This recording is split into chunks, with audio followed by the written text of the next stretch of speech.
aware are you when you experience vulnerability? Are you aware of how your body is reacting? How aware are you of the thoughts that go through your head or your reactions? Do you try to get small? Do you try to get big? These are the questions that would be really helpful for you to notice. I experienced vulnerability at work the other day, and I learned so much by just paying attention in about a 30-minute time span, and I wanted to share that with you today. I'm Maren Middle, and I love to give relationship tips, and I think the foundation is relationship with yourself. So that's what we're talking about today. Brené Brown talks about 3 components of vulnerability. First, it feels risky. Second, it is feeling very exposed. And third is uncertainty. So these components can help us recognize when we're experiencing vulnerability. So for example, if I am feeling intimidated to share my opinion about something, I'm experiencing vulnerability if I go, ooh, that's too risky to share out loud. Or if I share my opinion and everybody knows what I think, they might reject me. Those are small examples of how we experience those components of vulnerability. So the other day I was at work and technology wasn't working at all. I couldn't get logged onto the internet. As soon as I got logged onto the internet, I would get booted off. I spent an hour and a half out of 2 hours of work time trying to figure out how to get on the internet and stay on the internet. And I was getting so frustrated. Then I had a call with the client and our cell phones wouldn't work to connect. Also, what happened that day is one of the other workers at the building shared about how catalytic converters were getting stolen out of cars in the parking lot during broad daylight. So I started thinking about, am I going to walk outside today and have my car be propped up and this major part gone?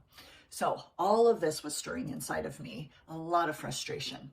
I didn't recognize it at that point as being vulnerability, but I got in the car and I had about a 30-minute drive. And what I noticed is I started having all these thoughts about times that people hurt me or betrayed me. I was thinking about memories of Simon, my husband, like, oh, we were at this party and I said this, and then he made a joke and embarrassed me in front of all these people. And then I started thinking about other people that hurt me or did me wrong. And all of a sudden I caught myself and I'm like, wait a minute. All these thoughts are just flooding through my mind. I wasn't planning to think about those things. I was actually on my way to go to dinner with friends and I caught myself and I realized, like, oh my goodness, what I'm experiencing is vulnerability. So then once I recognized, I tried to take some deep breaths, calm my body down, because I noticed I had a lot of anxious energy, a lot of anxious thoughts. And I thought, now what do I do? Now that I recognized how vulnerable I was feeling at work and the reaction to that automatic flow of bad memories, what do I do now? And what I chose to do was do positive prediction. Our brains like to go to prediction, and oftentimes it's like worst case scenarios. And I thought, if I let my mind go in that direction, I'm going to pick on my husband at dinner. I'm going to be grumpy with my friends. I'm going to complain the whole dinner. And I thought, that's not how I want to show up. So instead, I decided to shift gears and go to positive. I imagined myself giving my friends a hug when I saw them at dinner. I imagined myself smiling at them and asking about their day.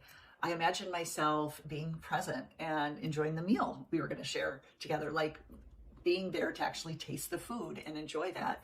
And I imagined sitting next to my husband and holding his hand and in a way of connecting and remembering these things happened in the past and that time could be a boundary. I didn't have to bring that into the present. And I would say it mostly worked. I did do a little poking at people at dinner, but most of all, I was able to be present and engage and enjoy myself and hopefully invite that environment for them to enjoy as well. So, circling back, I invite you to notice when you're feeling like a situation is risky, you're going to be exposed, and it's so uncertain on what's going to happen. And then to make that connection of, oh, I'm feeling vulnerable. Notice what's going on in your thoughts, your behaviors, your body, and then decide, how do I want to navigate this? And think about positive prediction. How do I want to show up and what's going to work for me? So thanks for listening. Thanks for being on our YouTube channel. If you haven't subscribed yet, that would be fantastic. And come and check out SMM Coaching and Consulting website. Bye-bye.